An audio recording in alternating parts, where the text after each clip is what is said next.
சூரிய வம்சத்துல புகழ்பெற்ற மன்னராம் விஸ்வரதன். இவருக்கு கத்திரபந்து அப்படின்னு ஒரு மொரட்டு பையன் இருந்தானாம். அவனை எவ்வளோதான் திருத்தி பார்த்தாலும் திருந்தவே இல்லையாம். உடனே அரசர் என்ன பண்ணாராம், அவனை நாடு கடத்திட்டாராம். நாடு கடத்தின உடனே அவன் ஒரு அடர்ந்த காட்டுல போய் தங்கினானாம். அவன் அங்க இருக்கிறது தெரிஞ்சிட்ட மக்கள் அந்த பக்கமே போக மாட்டாங்களாம். நம்ம செய்யறது தப்புன்னு தெரிஞ்சாலும் அவனுக்கு அதுலேருந்து மீண்டு வர முடியல.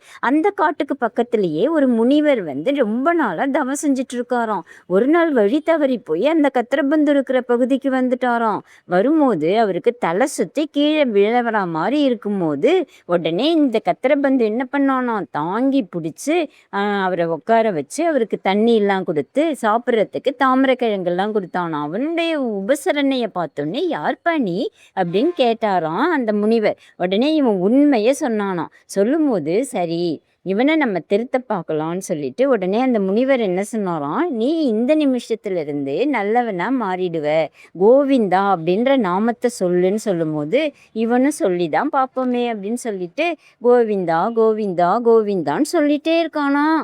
ஒரு நாள் இல்லை, 2 நாள் இல்லை, பல காலம் சொல்ல ஆரம்பிச்சிட்டானாம். அந்த காட்டுலயே உட்காந்து தவம் செய்ய ஆரம்பிச்ச உடனே அவனுக்குள்ள ஒரு இன்பம் பரவறத பார்த்தானா, உற்சாகம் பரவறத பார்த்துட்டானா.